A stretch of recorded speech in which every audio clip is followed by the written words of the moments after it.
છોડો રાજીતા કે છે કે જા જવા દઉં છું તને. એવું ના કરતા. ઉસી બદલા હોય અતિ જોર, હાથો સીધા સાહેબ કરે મરોર. આ વાત છે. એટલે કમ્પ્લેન બહુ કરવાની નહીં રાજીને.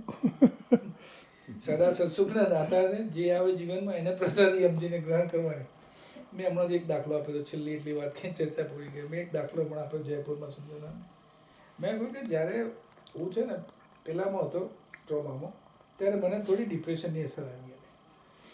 એટલે આખો દિવસ કશું કરવાનું નહીં, વ્હીલચેરમાં હોઉં એટલે વ્હીલચેરમાંથી મને ગમે તે રીતે બાથરૂમ લઈ જાય, બહાર કાઢે થોડીક વાર, રાઈટ. પણ ઘરની બહાર તો જવાય જ નહીં. ત્યારે મારા ફોબિયા શું હતા હું તમને કહું. એક તો ફોબિયા એવો હતો મને કે ઘરની અંદર ફાયર થાય તો શું થાય, because I am in wheelchair, I can move by myself, right. Okay, એટલે લાઇટ જતું રહે, ગરાજ ડોર ઓપન ના થાય તો how I can go out. એટલે મેં કહ્યું, એટલે કૃણાલ એ લોકો શું કર્યું કે બે બાજુ રેમ્પ કરી દીધું. યુ ડોન્ટ વરી, તમારા ફોબિયા છે, આપણે રેમ્પ કરાવી દઈએ, તમે જાતે વ્હીલચેર લઈ તમારા નીકળી જાઓ. આ બધા ફની એક્સપિરિયન્સીસ તમને કહું. પછી મને થયું કે એ લોકો મને પેલી આવી આપતા હતા, શું કહે છે એને, ક્લોટિંગ ના થાય. મને સર્જરી કરેલી, અહીંયા 2 પ્લેટો છે ને અહીંયા સળીઓ નાખ્યો, એટલે ક્લોટિંગ ના થાય એટલે એના માટે નાની ગોળી આવે, પેલી બ્લડ થિનર આવે, વોર્ફિન સમથિંગ એને બીજી પણ એક આવે છે, સી પરથી આવે છે, એટલે 5 મિલીગ્રામની આવે. એટલે હું લઉં રોજ. મેં ડૉક્ટરને કહ્યું ભાઈ બંધ કરાય ને, કે મારી પાસે 4-5 ડૉક્ટર કન્સલ્ટિંગમાં હતા. એક તો રત્નાનો બ્રધર છે, એક ફિઝિશિયન, મારો બીજો ભત્રીજો છે એ પલ્મોનોલોજીસ્ટ છે, ડૉક્ટર દીપેશ જે લોકલ છે એ પણ મારો ફેમિલી ફ્રેન્ડ જેવો છે, મને અંકલ કહે. ડૉક્ટર એ મારો ફેમિલી છે, અને એક બીજો કૃણાલ તલાટી છે, એ મારા ફ્રેન્ડનો છોકરો ટેક્સાસ. એટલે આ 4 ડૉક્ટરો મને મળી જાય ગમે ત્યારે. એટલે એકને ફોન કરું તો બીજો મળે, બીજો ના ત્રીજો મળે. એટલે હું ફોન કરીને પૂછ્યા કરું કે આ યાર બ્લડ થિનર લઉં છું, રાત્રે મારી નસકોરી ફૂટે તો બ્લડ બંધ થાય કે ના થાય? ખબર પડી તમને? બ્લડ થિનર લઈએ આપણે તો એટલે એક ડૉક્ટર ફોન ના ઉપાડે તો બીજાને ફોન કરું, બીજો ના ઉપાડે ત્રીજો ફોન કરું. એટલે that was my anxiety. I was loaded with so much anxiety કે આવું થાય તો શું થાય. એટલે એક આમાંથી જ એક ડૉક્ટર પેલો કૃણાલ મળ્યો, એ મારી ટેક્સાસથી ખબર કાઢવા એમાં કે છે મને અંકલ તમે કે આવી શું કરે છે, આ દવા તમારે એકલા માટે બનાવી છે. એ જેને દવા બનાવી હશે એને આ બધું જોયું હશે કે નહીં જોયું હોય કે નસકોરી ફૂટે તો બંધ થાય કે ના થાય, કે બોડીમાંથી ગમે તેટલું હેમરેજ થાય એક વખત તો બંધ થઈ જ જાય, કે થોડો બ્લડ વધારે તમારું જશે, એનાથી વધારે કશું નહીં થાય. ઓકે, હવે આવું પૂછવું હોય તો મારા ફેમિલી સામે તો પૂછાય નહીં. મારે કેવું પડે છોકરું બેટા મને આવું ફિલિંગ આવે એટલે એ પણ મારે ખાનગી પૂછવું પડે. આવા બધા જે ના કેટલાય પ્રસંગો છે, બધું લિસ્ટ બનાવે આ લોકો ને પછી હસત મારી પર અત્યારે તો. તમારા કે મારા જીવનની અંદર જ્યારે આવી ઘટના બને ને ત્યારે તમે નાની નાની બાબતમાં બહુ ચિંતિત થઈ જાઓ. ચોપાઈઓ તો યાદ આવે જ આપણને, પણ સાથે સાથે આ પણ પીડા આપે આપણને,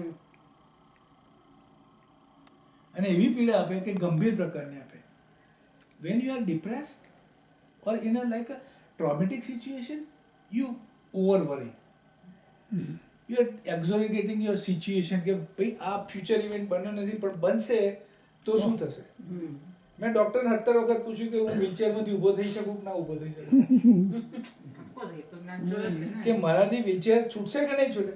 ડૉક્ટર કે છૂટી જશે, છતાં હું એને પૂછપૂછ કરું કે છૂટશે કે નહીં છૂટે. સી આ વેરી કોમન ફિનોમેના છે, અને તમે એક્સિડન્ટમાં ના હોય તો સાજા માણસને આવું જ થાય કે મારી સાથે આવું જ થશે તો શું થશે. ઓવરથિંકિંગને લીધે, ઓવર એક્ઝોરેશન. એટલે મેં એક વખત એક દાખલો વાંચ્યો, પછી મને ખાસી રાહત થયેલી. એટલે એ દાખલો મેં બીજા બધાને કહ્યું. ચોપડીઓ બધી ઘણી લાવેલો, રાજજી તો વાંચું, સેવા પૂજા કરવું, આ કરવું, પણ આ બાજુનું મન એ કરવું, પેઇન્ટિંગ કરવું, આવી રીતે મારો ટાઈમ કાઢો. એમાં મેં એક દાખલો એવો વાંચ્યો કે દાડમ ખાતા હોય તમે અને તમારો એક દાણો અંદર ફસાઈ જાય, એક દાળમાં ફસાઈ જાય, બરાબર? એટલે તમે શું કરો કે પહેલાં જીભને કામે લગાડો, આમ કંઈક કાઢો, બરાબર? એટલે તમારે દાણો આમ કરો ખાસી વાર, પણ નીકળે નહીં, બરાબર? એટલે તમે શું કરો, ફ્લોસિલ લાવો, આમ કંઈક કાઢવાનો ટ્રાય મારો, એટલે આમ કંઈ નાખો રોંગલી, એટલે ઉપરથી નીચે જતો રહે. એટલે તમે કે સાલા તો આફત આવી, આમ કરતા નતો નીકળતો, હવે ફ્લોસિલ કરે નથી નીકળતો, એટલે તમે શું કરો, ઊભા થશો, બરાબર? અને બ્રશિંગ કરશો. એટલે બ્રશિંગ કરશો, મહા મહેનતે દાણો નીકળી જાય, તમે કહો હા છૂટ્યા, રિલીફ થઈ ગયા. મોઢામાં દાંત કેટલા હતા? 32. દાણો કેટલામાં ઘૂસ્યો હતો? બાકીનામાં હતું કશું? તમારું ફોકસ ક્યાં ગયું?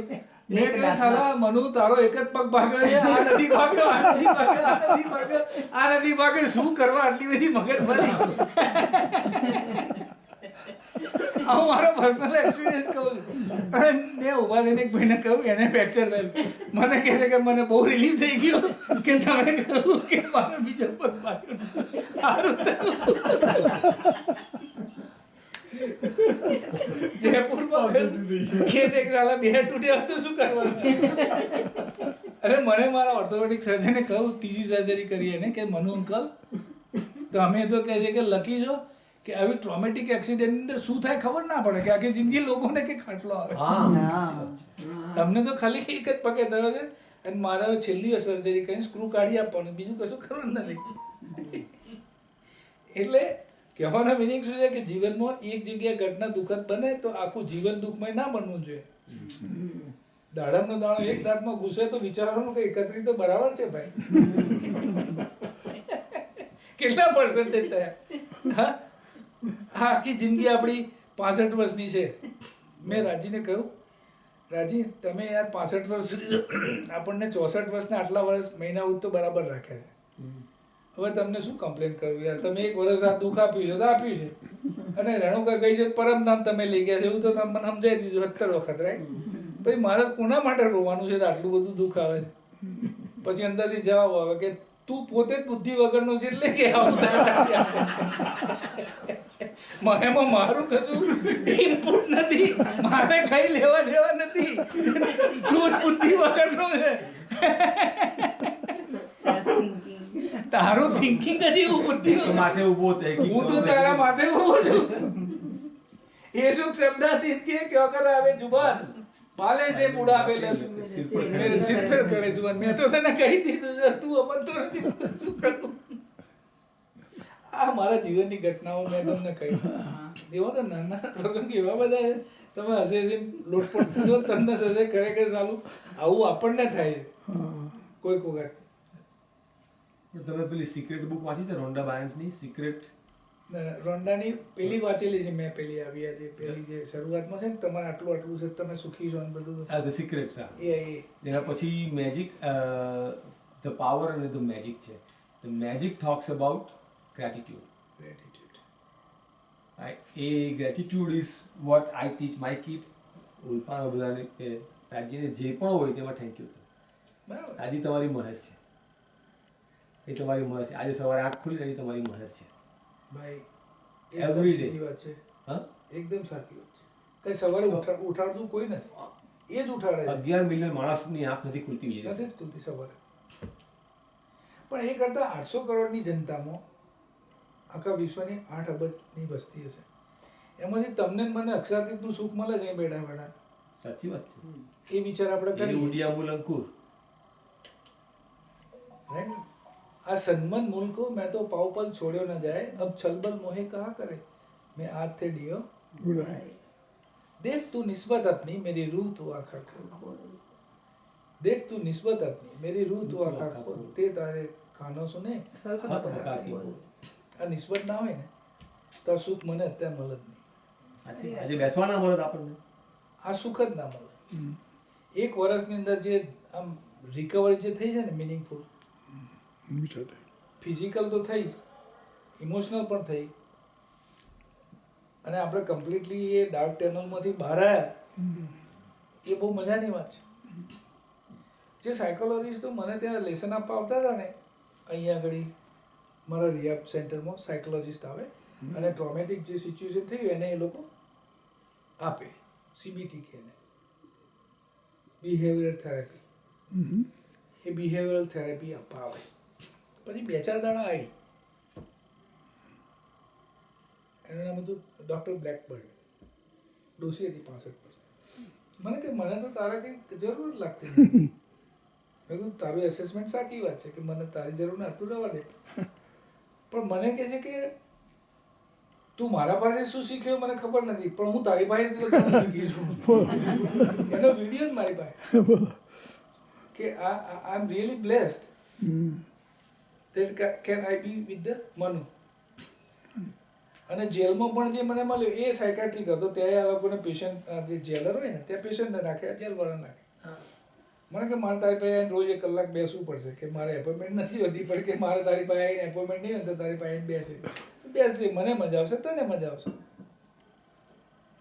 વસ્તુ તો વાણીની જ કહેવાની છે આપણે, અને જીવનમાં જે અનુભવી છે એ જ વાત કરવાની છે. અત્યારે વાણી આપણાથી છૂટી નથી, રાજી આપણાથી છૂટ્યા નથી, ગમે તે વિપદાની ઘડીમાં છૂટ્યા નથી. આપણે રડ્યા પણ છીએ, બરાબર, અંદરથી રડ્યા છીએ, બહારથી રડ્યા છીએ, બધું કર્યું, પણ વાણી આપણાથી છૂટી નથી. વાણીમાંથી આપણો વિશ્વાસ છૂટ્યો નથી. એથી મોટો રાજી આપણા સાથે હોવાનો પુરાવો બીજો શું જોઈશે આપણે? એટલે કોઈ પણ સંજોગોમાં યકીન ના છૂટે સુહાગણી, પડે કોઠવી કે પ્યારી પીયું કે કારણે જીવકો ના કરે. ચેલેન્જીસ આવશે, કોઈના કોઈ સ્વરૂપે આવશે, તમને ખબર નહીં કેવી રીતે ચેલેન્જ આવશે. આવતીકાલ સવારે તમને ખબર નથી કઈ ચેલેન્જ આવવાની, પણ ચેલેન્જનો સામનો તમે કેવી રીતે કરો છો એ ઇમ્પોર્ટન્ટ છે. ચેલેન્જ તો ચેલેન્જ જ છે, પણ તમે પોતે એનો કેવી રીતે સામનો કરો છો એ બહુ મહત્વનું છે. How you can respond it, that is important. અને એ વાણીના વિઝડમ દ્વારા શક્ય છે. બાકી ગમે તેટલું જ્ઞાન એકવાર કરેલું હશે, સમય પર કામમાં ના આવે તો જ્ઞાન. કર્ણનો દાખલો છે મહાભારતની અંદર, છેલ્લો દાખલો. કર્ણે શું કર્યું? એને ખબર હતી કે જો યુદ્ધ ભૂમિમાં નીચે ઉતરી જઈશ તો મને વિંધી નાખે, મારું મરણ નક્કી છે, પણ રથમાં રહીશ